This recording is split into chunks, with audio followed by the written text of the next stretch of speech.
Welcome back, everyone. This is Paul Gaither, and this is the off-season to our Madden NFL 2002 franchise. I have skipped over the retired players section, and I have skipped over the re-signing process to the extent of making you watch all of the contract negotiations. Something interesting that I discovered, and it's a little bit late because we're suffering cap penalties from cutting Dana Stubblefield, and I think also suffering cap penalties from Ray Brown from year one, that I could have learned a lesson from before we started. And that is, at the end of the season, you can restructure a deal to a one-year deal, as long as you have the sufficient cap room to do it, and re-sign the player to a one-year deal so that it then is a zero expiring contract like we had here with Scott Gregg. Scott Gregg was supposed to have 2 more years on his contract at $3.25 million, but by signing him to a larger deal of 1 year, we've paid him off essentially, and because we have the cap space, and now he's got 0-year deal, and by just not re-signing him, we will not owe him any more money. Very similar, John Lynch, he was a 1-year rental for me. I needed to give him that 2-year deal to try him out. And with our drafting of Bernard Mitchell, we are very happy here with John Lynch going to free agency.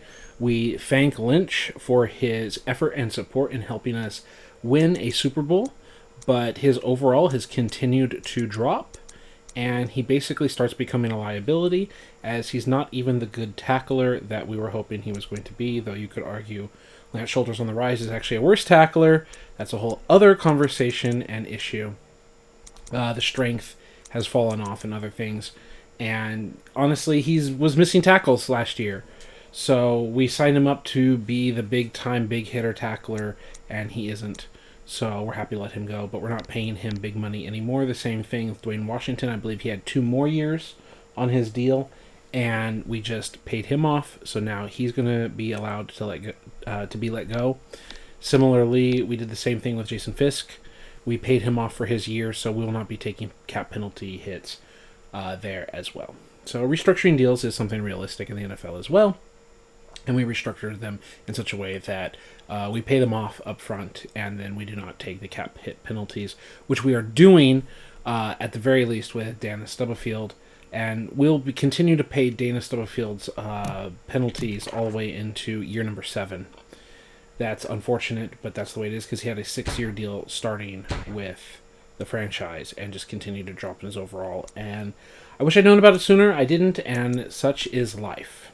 However, we've decided to retain Tim Rattay. We have no change in our running back situation, fullback situation. I did the same thing with J.J. Stokes. He was making over $4 million a year, and I re-signed him to nearly $5 million for a 1-year deal. His contract expired. He has reduced in his overall rating, and we've renegotiated a deal to a 2-year, $2.3 million deal. Cut his salary nearly in half, so that was quite good there. Madison wants a pile of money to be my third string tight end as only a 74 overall, and I said no thank you. Thank you so much for your service and having a game-winning touchdown to win the Super Bowl against the Ravens, but I'm not paying you $2-something mil for that. Walden, we're going to let him go. Boston was extended. He has 99 strength, almost 80 awareness, and decent pass and run block. Not amazing, not something special, but he's solid, and we're happy with that. Newberry wants over $2 million a year as a 70 overall, 7 years pro and 28 years old. That's not happening. Armstrong was re-signed. After 2 years as a rookie, he did not want a larger rookie deal, and it's fine. He is getting paid now, $2.3 for 2 years. Johnny Rice has not been terrible, but not been great or special either. We've played him for 3 years. He was drafted as a 25-year-old player. Now he's 28. He's only a 70 overall. We have a 5-year younger player here in Quintero, who's a little bit faster, not as strong, a little bit more awareness, and also, again, the 5 years younger. and his pass block and run block, his pass block is much lower. It can be a liability. I don't plan on having him as the starter. There is a value here in Johnny Rice, but we've seen Johnny Rice just get bowled over by people, even with his 95 strength. I think the awareness and the blocking rating has something to do with that. But he hasn't impressed me as a player. He's older. He filled in, did his job, but we're going to let him go. And, I mean, it's only a mil, but I would rather, in this case, play Quintero and see how he works out.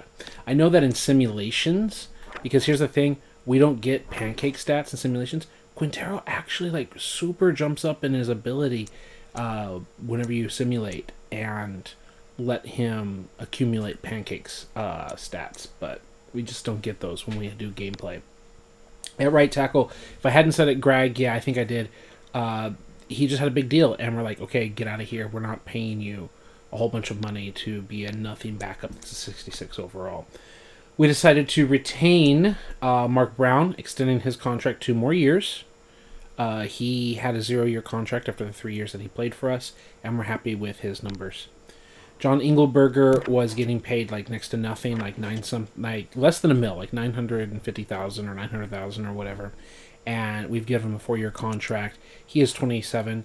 He will go into age 31, 9 years pro. He might start dropping off by the end. We are happy with that 4-year though, especially because we can kind of do the same thing, like renegotiate the deal 3 years down the line or so if we absolutely need to. Here are our defensive linemen. No change here, as I already talked about Fisk, and no change anywhere else. Sometimes whenever I simulate Bryant Young as a holdout, he doesn't have a holdout this time. I didn't save it just because he didn't have a holdout. No, it's just like with everything going on, like in the past, he's had some holdouts, and I would have been fine re-signing him either way. Winborn is here. No changes here. Valentine, his contract expired, and we're like paying him peanuts. Honestly, he has, again, decent speed. Like, the awareness isn't there, but the tackle ability is. We'll talk about progression in a little bit. But Valentine was re-signed. Washington, I think, as I said, you know, he's renegotiated. He's being let go. We're going to let our safety go. We said John Lynch is gone. We're going to let Chad Stanley go. See if we can find a better punter. 6 years pro. Like, go and get your free agent money.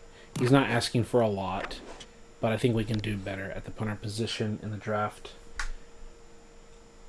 And why do I say that? Because the draft here has some punters. So we can probably get someone on the cheap. I mean, not to say that he's also costing us money, but there's a couple punters that we can get in later rounds, I believe. So that's a thing. And let's see, yeah, we're going to let Tommy go. Like, he just doesn't progress. He didn't play well for us. His quarterback rating, 68.6. Interceptions, not even 50% pass completions. We gave him his chance, 110 attempts. Tim Rattay, fewer attempts, 1 interception. Just that difference in awareness the whole time.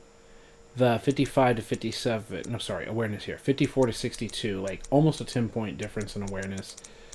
Does make a difference. Throwing accuracy has been the same. And Tim Rattay also shows off that you can do, like, okay, despite not having much throwing power. And we just want to see if we can find another quarterback to fill in as Jeff Garcia, and again, we're going to get into player progression, I believe has declined from 93 down to 90. So we want an open spot at the quarterback position as a true backup, maybe, for Garcia as he continues to age. And we're just going to have to release Tommy. So, yeah, there we go. Letting these former draft picks go after 3 years being with the team. I mean, we haven't even needed more than our starting 3. So, as players age, like, we're just not taking these players. They were not good kick returners. Like, here, Garcia was just not a special kick returner or anything. There was no reason to keep these guys on the team too much. Don't care. Too much money. Don't care. Gone. Yeah, that's kind of what we're looking at when it comes to our roster situation. And you can see we have a lot of cap room as well. So I've got to be pretty happy with our situation of how much cap space we have to make moves in free agency, to sign our rookies that we're going to draft, and to move forward with the team that we have. So on to the next section where we will look at player progression.